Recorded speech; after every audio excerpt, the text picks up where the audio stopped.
Salut tout le monde, ici c'est Tante Moussim aka Selma pour les intimes. On se retrouve pour une nouvelle vidéo où je vous raconte une petite story time parce que je sais que vous aimez bien la story time. First of all, on va commencer par la base. Je m'appelle Selma, j'ai 24 ans, je viens de Belgique et je suis venue faire une année d'échange à Montréal au Canada. Comme je vous l'ai dit dans ma toute première vidéo, j'ai eu quelques galères en fait à arriver ici. Et là, je vais vous raconter ma plus grosse galère depuis que je suis ici. Donc les trucs avant ça, ce n'était rien du tout. Cette galère, elle m'a un peu choquée dans ma vie, genre en mode mon corps il a fait. Et du coup, ça a fait que j'ai mis un peu de temps à vous raconter ça parce qu'il fallait que dans ma tête, je processe l'information et que enfin je puisse genre en mode vraiment en rigoler et vous raconter, ok? Bref, commençons par le commencement. Je suis arrivée à Montréal en août 2021, donc le 14 août pour être précise, et du 14 août au 5 septembre, j'étais genre en mode dans un Airbnb, ok? Là, tout se passait super bien. Et pourquoi j'avais fait ça? Parce que je préférais faire des visites sur place moi-même, au lieu de prendre un truc sur internet et de pas être sûre que j'ai un appartement que j'aime bien, etc. Parce que ce qu'il faut savoir, c'est qu'à Montréal, je sais pas si c'est comme ça dans tout le reste du Canada, mais il y a énormément, et je dis bien énormément, d'arnaques au logement. Encore plus pour les gens qui viennent d'arriver en fait. Donc tous les immigrés qui viennent d'arriver, qui connaissent absolument rien du Canada, c'est les premières cibles de ces arnaques-là en fait. Et que vous soyez intelligent, pas intelligent, tout le monde peut y passer. Dites-vous que pendant toute la durée de ma recherche, pendant 2 semaines, j'ai fait que des recherches d'appartements, j'ai visité plein d'appartements, genre peut-être une 20-30 d'appartements, et il y a plein encore de messages, une centaine de messages que j'ai envoyés pour faire des visites, et il y a personne qui acceptait. Genre en mode, à chaque fois on me disait ouais, il faut avoir un historique de crédit. En fait, il faut avoir une carte de crédit. Sauf que moi, quand je viens d'arriver, ma carte de crédit, je l'ai à peine faite. Donc je peux pas avoir un historique de crédit pour montrer que oui, je paye tout le temps ma carte de crédit à temps et que je suis une bonne consommatrice et qu'on peut me faire confiance avec un loyer. Donc à chaque fois que je fais une visite et que je demande ouais, est-ce que vous avez vous demandez ça, cette historique de crédit, on me dit oui. Et on me dit next, bye bye. Donc moi je suis là en mode ok, what am I gonna do? I continue ma recherche. Je vois un appartement, genre en mode 2 chambres fermées, un salon, une salle de bain pour $750. J'envoie vite un message. La publication elle avait été faite il y a 18 minutes. Donc moi je me dis Salma, c'est bon, c'est le moment, c'est l'instant. Il y a moyen que tu sois la première qui envoie un message. Le gars il me répond, il me dit ouais, vous pouvez venir demain pour visiter l'appartement. Moi, trop contente, je vais tac tac tac tac tac tac tac. J'attends le gars arrive, il débarque. Quand je vois sa tête, je me dis purée, il a une tête de gentil. Je vais dans l'appartement, je visite l'appartement, il est nickel. La salle de bain hyper propre, la cuisine toute neuve, un grand frigo, la taque pour cuire, elle est nickel. Bref, je me dis, je suis satisfaite. En même temps que moi, il y a un autre gars qui visite. Et lui, il est aussi hyper intéressé. La compétition, Selma. En plus, dites-vous, genre en mode on est en début septembre, je dois bientôt quitter mon Airbnb. Ok? Et après mon Airbnb, je suis à la rue. Donc je dois trouver un truc absolument. Le gars qui nous fait visiter, je fais ouais, vous êtes le concierge et tout ici dans le bâtiment. Il me dit non, je suis pas le concierge du bâtiment, mais je travaille pour la société qui appartient à ce bâtiment. Cette société, on va l'appeler la Société des Maisons, ok? Donc la Société des Maisons de Montréal, SNM. Ok, retenez bien s'il vous plaît, c'est important dans l'histoire. Il me dit ouais, je travaille là SMM, je suis pas le concierge ni rien, mais voilà. Et est-ce que vous demandez un historique de crédit? Il me dit non, vous inquiétez pas, on peut s'arranger si vous êtes intéressé.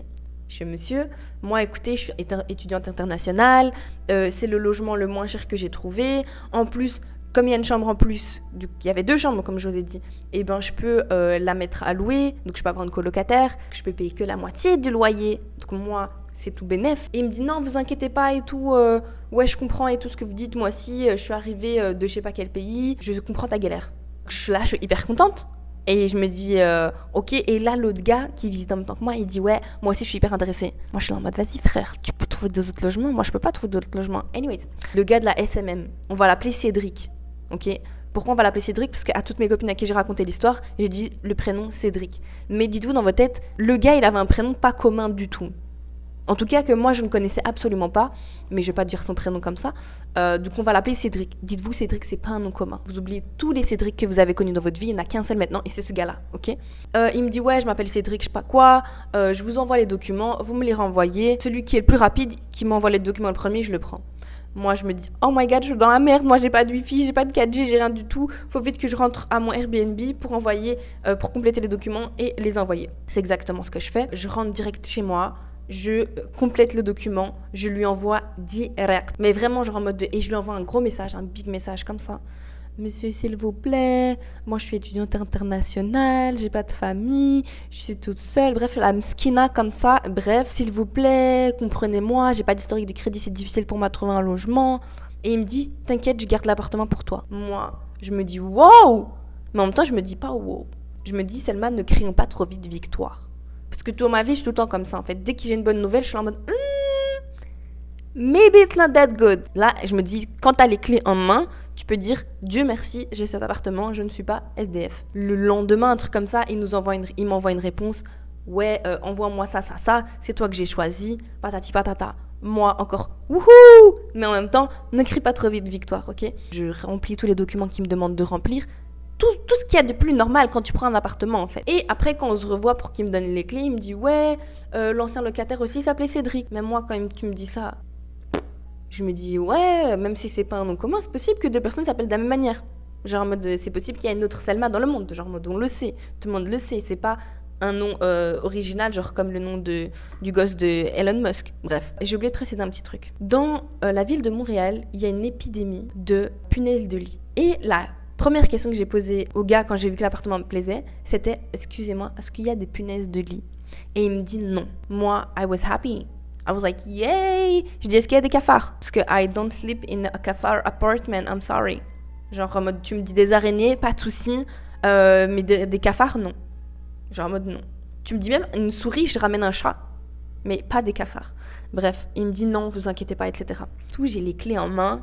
Il me dit, ouais, moi je te comprends, moi je t'ai choisi toi parce que je sais que c'est difficile. Moi je suis venue d'un autre pays, j'avais pas d'historique de crédit, j'ai vraiment galéré. Et pour cette raison-là, genre en mode, il a relate à ma galère et il m'a choisi moi. Qui savait que j'allais galérer si j'avais pas cet appartement-là. Moi je me dis, purée, que Dieu le bénisse. Vraiment un homme de qualité. J'appelle ma pote Samia et sa tante, elles sont venues m'aider. Elles m'ont aidé à tout déménager, mes valises en fait. Et on est genre mode le 5 septembre. Le 5 septembre, je passe ma première nuit à l'appartement. Je commence à acheter des meubles, je commence à acheter ma nourriture, j'installe mes affaires dans l'armoire. Vous voyez, les trucs de base que tout le monde fait. I was so happy. I was so happy. Et là, peut-être une semaine après que je m'installe, je suis en train de cuisiner, tout se passe bien. Sauf qu'à un moment, je vois un petit truc qui marche sur mon plan de travail. Eh bien, c'était un mini cafard. Moi, au début, je me suis fait peut-être que c'est un. Mais on le sait tous. Les cafards, ils vivent en famille.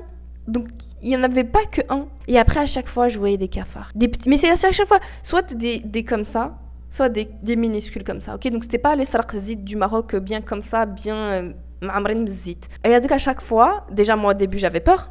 Mais après, je m'étais tellement habituée que j'avais plus peur. I was like, they're my friends. C'est mes amis, les cafards, maintenant.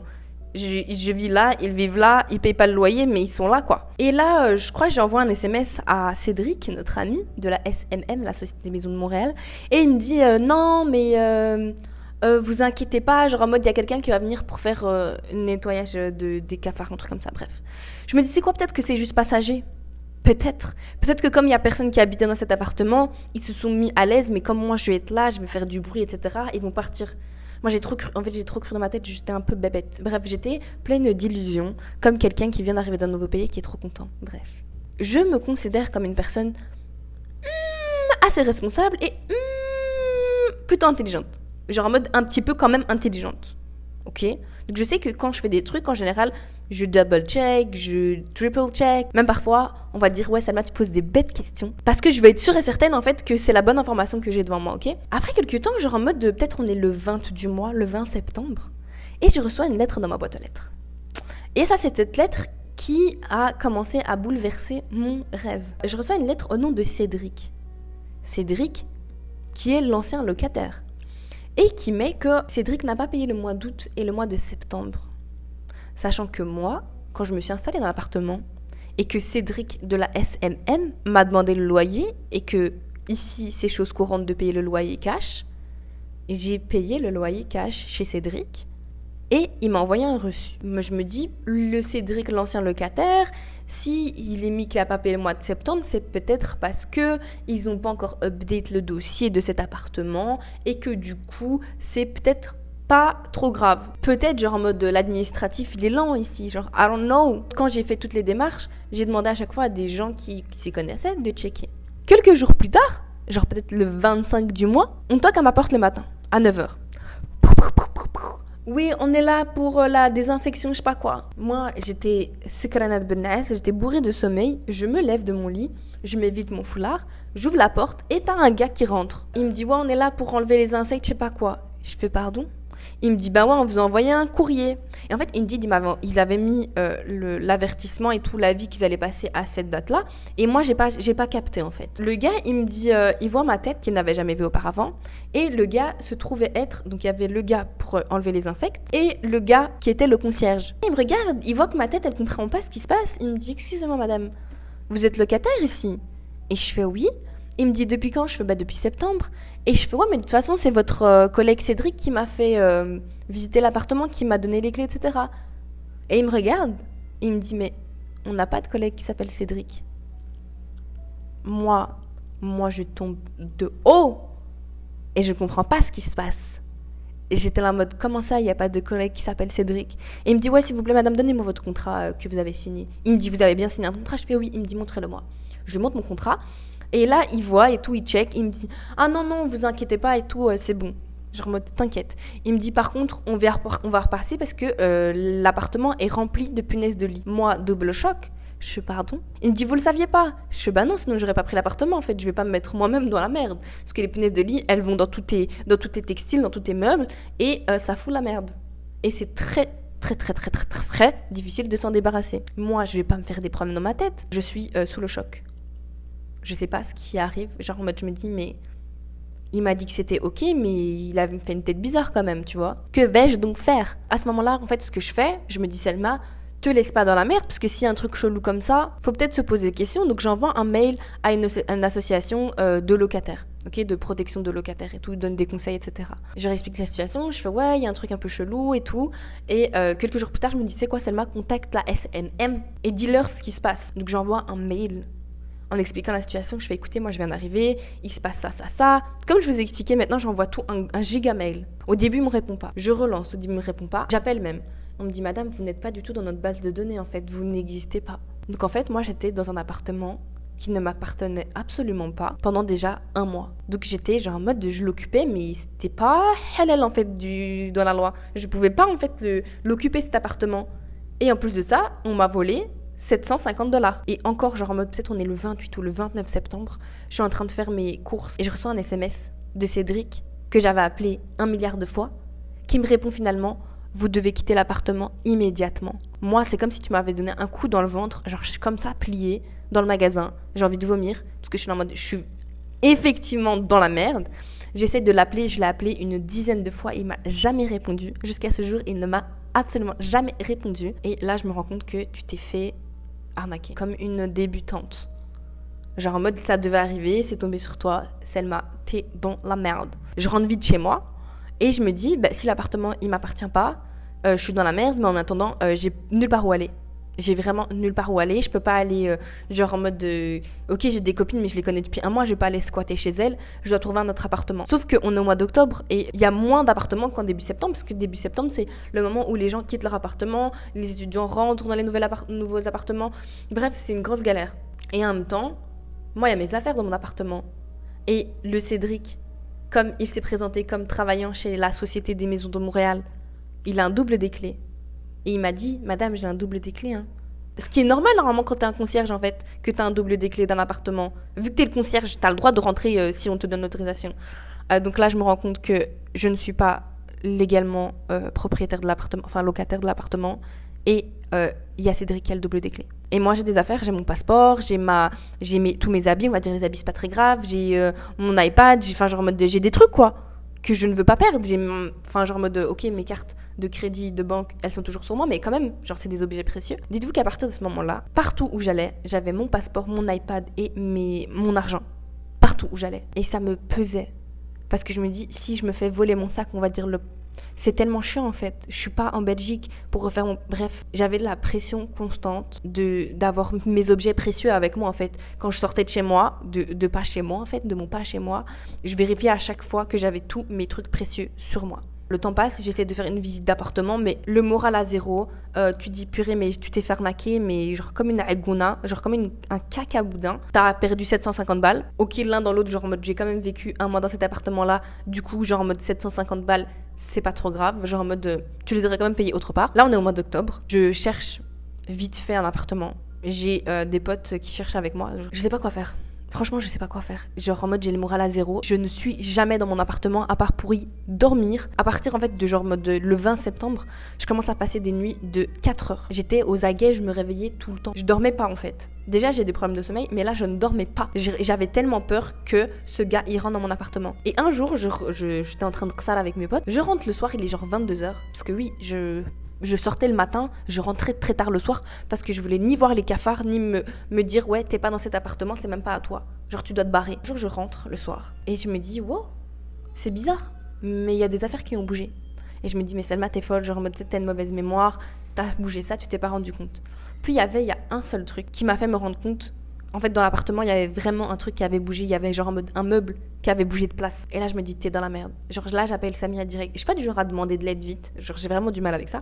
Là, j'appelle Samia direct. Je fais Samia, il y a quelqu'un qui est rentré dans mon appartement. Là, elle me dit, ouais, attends 2 minutes, je contacte mon oncle. Son oncle lui dit, ouais, si elle a envie de venir dormir, elle peut venir dormir cette nuit chez nous. Comme ça, elle se calme un petit peu. Moi, j'étais en mode, je veux pas déranger les gens non plus. Donc, je suis là. Je crois que cette nuit-là, je l'ai pas vraiment dormi. Je crois que j'ai dormi 2 heures parce que je suis tombée de fatigue. Genre, mon corps, il m'a dit, c'est bon. Je me dis, Selma, t'es dans la merde. Je fais, il y a quelqu'un qui est rentré chez toi. Tu dois quitter l'appartement au plus vite. J'ai tout mis à vendre. Tout. J'avais une bibliothèque, j'avais un canapé, j'avais des tables, j'avais plein de trucs, j'avais des petits trucs. J'ai tout mis à vendre. Et j'étais dans un appartement qui était infesté de cafards et de punaises de lit. Genre, je sais pas si vous voyez le truc, genre en mode, j'avais peur que tous mes habits ils soient infestés. Qu'est-ce que je vais faire? Genre en mode si mes affaires ils sont tous pourris, genre je fais quoi? Je vais les jeter? J'ai pas l'argent pour acheter toute une nouvelle garde-robe. Bref, j'étais dans la merde jusqu'au cou. On est peut-être le 10 octobre, pardon. Je fais une visite d'appartement. L'appartement, il est loin. Il est vraiment loin de mon université. Il est dans un coin un peu perdu. J'étais en mode, ouais, si j'ai pas le choix, je vais prendre ça, mais genre en mode flemme. Là, le soir, t'as Samia qui m'appelle, qui me dit Selma, il y a une voisine à ma tante qui va déménager. Elle a un 3,5, donc une chambre fermée, salon, cuisine, salle de bain. Est-ce que tu veux venir visiter? Moi, ni une ni deux, j'ai fait oui. Elle m'a dit, il n'y a jamais eu de soucis ni rien. Les concierges, tout est correct. Tout est bien, genre en mode, est-ce que genre, ça t'intéresse? Moi, je dis oui. Direct, je n'en pouvais plus de chercher en fait un appartement. Genre, quand je vous dis j'étais au bout de ma vie, j'étais tellement au bout de ma vie que je voyais tout ce qui se passait, mais genre comme si j'étais à l'extérieur, comme si je regardais un film. Pour vous dire à quel point j'étais au bout de ma vie. Je vais visiter l'appartement. Je suis là en mode, la luminosité c'est un truc hyper important pour moi. J'ai visité l'appartement le soir, j'ai dit c'est bon, genre je prends. Genre c'est bon, c'est grand, c'est bon. Je veux même plus savoir, je veux pas savoir. Je veux rien savoir du tout. C'est du moment que il y a personne qui rentre dans mon appartement par infraction. Par effraction. Puis là, ce mec. Ils me disent ok c'est bon, genre en mode nous on aura quitté l'appartement vers la mi-octobre, genre en mode le 20 octobre on aura quitté l'appartement. Moi je me dis tout Selma, t'as encore 10 jours, 15 jours à mort sur ta chic, peut-être tu devras aller squatter chez quelqu'un, mais il te reste pas beaucoup de temps. Meanwhile, pendant ce temps-là, je suis en communication avec la SMM, avec la gérante du bâtiment dans lequel j'étais, et elle me dit quoi? Madame, vous devez quitter l'appartement au plus vite. Déjà moi je les ai prévenus qu'il y avait des entourloupes dans leur bâtiment, et on me dit quoi? On me dit tu dois te casser maintenant. Genre en mode de ni une ni deux, pas de oui vous avez 2 semaines, 1 semaine, 10 jours, wello, rien. On me dit ouais tu dois te barrer maintenant. Moi ça m'a énervée parce que j'étais en mode de je suis censée aller où? Je suis censée aller quoi? Dans la rue? Dans un couloir de où? Là, je fais écouter, est-ce que c'est possible que je reste encore quelques temps? J'ai trouvé un nouvel appartement, mais la transition fait que j'ai nulle part où aller. Where am I supposed to go? En fait, la SMM, ils ont pu porter plainte contre ce gars-là parce que déjà, il a fait une sous-location alors que c'était illégal dans ce bâtiment-là parce que c'était genre en mode un logement social, chose que je ne savais pas. Il n'a pas payé. Donc, il n'avait pas payé août, septembre et octobre maintenant. Malgré ça, ils m'ont dit, ouais, casse-toi. Et j'étais en mode frère, je vous ai aidé en fait. Genre en mode are you forgetting? Le concierge il me dit vous inquiétez pas madame, vous allez pas être dehors, genre restez là tant que vous avez pas trouvé votre appartement. Si vous partez en plus en novembre c'est bon, genre en mode t'inquiète. Le gars des insectes mesquines, trop gentil, lui aussi c'était un immigré français, il me dit vous inquiétez pas et tout, il me dit ça arrive, il me dit ouais il a vraiment fait ça genre en mode il t'a bien arnaqué parce que c'est vrai qu'il y avait pas de signe qui montrait que c'était une arnaque, une bonne arnaque, genre en mode 10 sur 10. Bien vu mon gars. Je crois que c'était vraiment la première fois de ma vie où j'étais excédée par tout ce qui arrivait en fait. Et j'étais en mode, tu sais quoi, juste je vais attendre dans cet appartement rempli de cafards et de punaises de lit, de faire ma transition et d'aller dans mon nouvel appartement. Et là, les locataires de l'appartement que je dois reprendre, ils n'arrêtent pas de me dire, ouais, vous y êtes, on va bientôt quitter. Donc moi, je suis bien. Dans ma tête, je suis en mode, ok, it's ok. Sauf qu'en fait, pendant ce temps-là aussi, dans mon appartement qui n'est pas mon appartement, où je dors 4 heures par nuit, il y a une deuxième fois quelqu'un qui est rentré par effraction. Donc une deuxième fois, il y a des meubles qui ont bougé.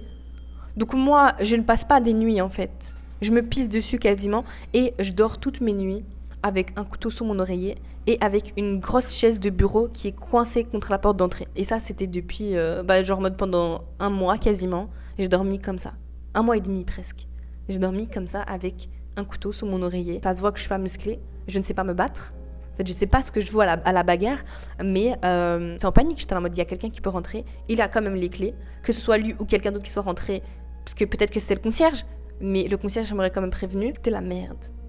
Et un jour, on est en fin octobre, comme ça. Donc, je vais bientôt quitter l'appartement. Je suis sur mon téléphone, je suis en train de chiller. Genre en mode, j'étais sortie, donc, alhamdoulilah, j'étais toute habillée. Et là, j'entends un bruit. Et je me dis, ah, peut-être que c'est mon téléphone. Puis je me dis, mais le bruit, il est de plus en plus fort. Je fais, c'est pas possible que mon téléphone il fasse un bruit comme ça en fait. J'arrête la vidéo que je suis en train de regarder et là, alarme incendie dans le bâtiment. Moi, on m'a appris quoi? Alarme incendie, tu prends rien du tout avec toi, je laisse tout. Moi, dans ma tête, je suis là en mode c'est la merde, Inch'Allah, c'est juste un test. Je sors, j'ouvre la porte de mon appartement et je sens quoi? Ça brûle. Ça pue le brûlé. Donc, je fais quoi? Je descends, plus je descends, plus ça sent le brûlé. Ça y a de la fumée. Et je me dis, t'es dans la merde. Et ce qui m'a fait encore plus paniquer, c'est que personne sortait de son appartement. On était en plein milieu de journée, donc je sais pas si les gens ils étaient tous au travail, les enfants à l'école, mais personne sort. Donc moi je me dis, c'est bon. Genre en mode ça, c'est le pompon sur la Garonne, c'est la cerise sur le gâteau. Tu t'es fait arnaquer pour à l'appartement, tu vis même pas, c'est même pas légal, c'est même pas halal. Il y a un incendie. Tu vas perdre toutes tes affaires? Moi, j'étais en train de penser à tous mes habits et à mon iPad. J'étais en mode, I'm in the deep shit. Il y a des locataires qui fartent sur leur balcon et qui me disent à moi, what's happening? Donc moi, j'étais dans un quartier où les gens parlent en anglais. Ils me disent, qu'est-ce qui se passe? Je fais, ça pue la fumée. Je fais, vous comptez pas descendre? Ils me disent, ah! Et je fais, est-ce que vous avez appelé l'ambulance? Les pompiers, pardon? Et ils me disent, non. Donc les gens, ils étaient là en mode, juste, ils regardent, pas de panique dans leur regard, rien du tout. J'étais la seule qui était en train de paniquer, en fait. Moi, j'étais dans la rue, du coup. Donc je voyais les gens en face de moi et je leur disais, descends. Et je vois une petite fille de genre mode 9 piges et elle me dit, ouais, il se passe quoi? Je fais descendre. Franchement, je voulais la prendre par... J'étais en mode, descends, qu'est-ce qui se passe? Moi, en attendant, j'appelle 911, j'appelle les pompiers. Elle me dit, je fais, ouais, il y a du feu, en fait, ici. Genre en mode, je voyais pas des flammes, mais ça puait la fumée. Les larmes, en fait, elles sont sèches. Mais elles sont quand même là, mais elles sont sèches. Parce qu'il y a plus de larmes, en fait. Non, je rigole, de tout ce truc-là, à chaque fois, j'ai pas pleuré une seule fois, en fait. J'avais les larmes dans mon corps qui étaient là, mais elles n'ont jamais pleuré, bizarrement. Genre, pour vous dire à quel point, genre, j'étais là en mode à l'extérieur. Les gens, ils commencent à sortir, ils me demandent à moi comme si j'étais la référente. J'étais la concierge. What's happening? Can you tell me what's happening? J'étais là en mode, bon, bah, j'explique la situation. Je fais, ouais, vous inquiétez pas, j'ai appelé 911, les pompiers arrivent, ils arrivent vite. Quand ils arrivent, ils me disent à moi, référente encore. Je dis, ouais, dans le bâtiment, ta. Et après, ils ressortent et je fais, oui, mais est-ce que vous pourriez nous dire ce qui se passe, s'il vous plaît? Et ils me disent, ah, mais en fait, il y a quelqu'un qui avait laissé sa nourriture dans le four. Et ça a commencé à brûler. Mais il m'a dit, mais vous inquiétez pas, genre en mode, il n'y a aucun danger maintenant, il n'y a rien qui est avec les fusibles, je sais pas quoi, l'électricité. Vous pouvez y aller, vous pouvez rentrer, pas d'inquiétude. Pendant encore 2-3 jours comme ça puait le brûler en fait dans le bâtiment. Moi à chaque fois en fait je voulais savoir quand je pouvais quitter cet appartement de Chétan. J'avais dit tout, j'avais de la vaisselle et tout, genre j'avais tout, je devais savoir quand j'allais partir. Surtout que de l'autre côté il y avait les proprios, la gestionnaire du bâtiment qui me dit ouais vous devez partir. J'étais là en mode I'd like to leave please et de pas être avec quelqu'un qui pourrait potentiellement rentrer chez moi en fait la nuit. Ou bien quand je suis là la journée, je sais pas ce qui peut se passer. Peut-être il peut me tabasser parce que je l'ai déclaré que c'était un voleur. Ou bien, je sais pas, genre en mode, il peut se passer plein de trucs. Donc moi, panique dans ma tête. Et là, à chaque fois, les anciens locataires de l'appartement que je devais reprendre, ils me disent, ouais, mais bientôt. Mohem. À un moment, on est genre en mode le 24 octobre. Je fais, c'est bon, le 31, je suis dans l'appartement. Ne me dites pas oui, après. Le 31, je suis dans l'appartement. Moi, je veux quitter. Moi, je n'en peux plus. Je ne dors plus la nuit, en fait. Je dormais plus. Je l'ai répété 20 fois que je dormais pas, mais je dormais plus, en fait. Ça m'a bousillé ma santé, vraiment. Parce qu'après, il y a les retombées, en fait. Ce qui s'est passé, c'est que, du coup, le 31, j'arrive dans l'appartement, qui est cet appartement-ci. Je m'installe avec toutes mes affaires. La tante de Samia et Samia sont venues m'aider. J'ai mis tout le peu de trucs que j'avais encore chez moi. J'avais une table, une chaise. Bref, là, je dois passer ma nuit. Sauf que j'avais pas de canapé. J'avais pas du matelas. J'avais rien du tout pour dormir. Et heureusement, la MIF de Samia, ils avaient un matelas gonflable. Du coup, son tonton, il vient, il m'installe le matelas. Qu'est-ce qui se passe avec le matelas? Mesquine, le matelas, il veut pas matelasser. Il veut pas se gonfler du tout. Et du coup, en fait, je dors dessus, mais en fait, pendant la nuit, il s'est affaissé. Et heureusement, j'avais mis un truc, genre en mode, j'ai un petit fauteuil en bois et il y a genre en mode une mousse comme ça, et j'avais mis ça par terre et j'ai dormi. Et c'était la première nuit depuis 1 mois et demi que j'ai dormi. La première fois que je fais une nuit complète. De genre en mode, je crois, j'ai dormi 6-7 heures. Mais j'avais jamais dormi autant en 1 mois et demi, en fait. Là, je suis dans mon appartement ici, très heureuse. Et je me rends compte d'un truc. Quand je me peigne les cheveux, j'ai les cheveux qui tombent. Et en fait, j'étais tellement stressée pendant cette période-là que j'ai perdu blindé de cheveux. Je vais pas vous dire parce que normalement j'ai un dégradé et tout, mais j'ai perdu full cheveux qui maintenant sont en train de peut-être repousser, mais j'ai perdu de la masse à cause de tout ce stress. Maintenant, bien heureusement, ça va mieux. C'était un peu difficile de raconter cette histoire parce qu'elle m'a un peu choquée. On m'a beaucoup demandé, ouais mais Selma, tu t'es pas dit que t'allais repartir en Belgique à cause de toutes ces galères? Et moi je m'étais dit, j'ai vécu des grosses galères dans ma vie, je peux pas abandonner en fait. Alors que genre en mode je suis dedans. C'était grave un rêve pour moi d'aller à l'étranger, d'aller vivre à l'étranger, etc. Je peux pas abandonner parce que j'ai ce problème-là. Genre j'y ai pensé, mais j'étais en mode non. Genre en mode on va persévérer, tout va se mettre en place, genre en mode ça va aller mieux. Et alhamdoulilah, genre maintenant ça va beaucoup mieux.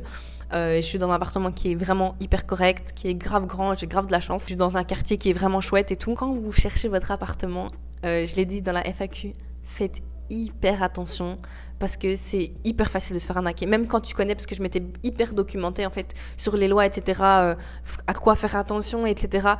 Je suis tombée quand même dedans. Et au final, quand je suis arrivée, pensant que je connaissais, on connaît jamais suffisamment bien apparemment, parce qu'il y a toujours des trucs qu'on sait pas. Comme Socrate l'a dit, tout ce que je sais, c'est que je ne sais rien. Et là, tu te rends compte que tu sais rien et que tu peux te faire arnaquer hyper facilement. Donc quand vous cherchez un appartement, faites attention, surtout quand vous connaissez pas les lois du pays. Heureusement, genre en mode physiquement, je n'ai pas eu de séquelles, je me suis pas fait tabasser, agresser ou quoi. Je suis jamais tombée nez à nez avec la personne qui est rentrée par effraction. Donc, hamdullah. Mais psychologiquement, ça a laissé une trace. Je pourrais raconter ça à mes enfants. Voilà. Et après, je suis tombée malade. Au mois de novembre, j'étais malade et tout. Heureusement, ma soeur, elle est venue, m'a donné un petit coup de main avec ma santé. Mais tout est bien qui finit bien. Et là, je me suis pas fait arnaquer par mon deuxième appartement, donc c'est très très très très chouette. Donc voilà, j'espère que vous avez kiffé cette story time. Merci d'avoir écouté. Merci pour votre support, pour votre attention. Si vous aimez bien ce que je fais, n'hésitez pas à me suivre, à vous abonner à ma chaîne YouTube, à me follow, à me suivre sur les réseaux sociaux.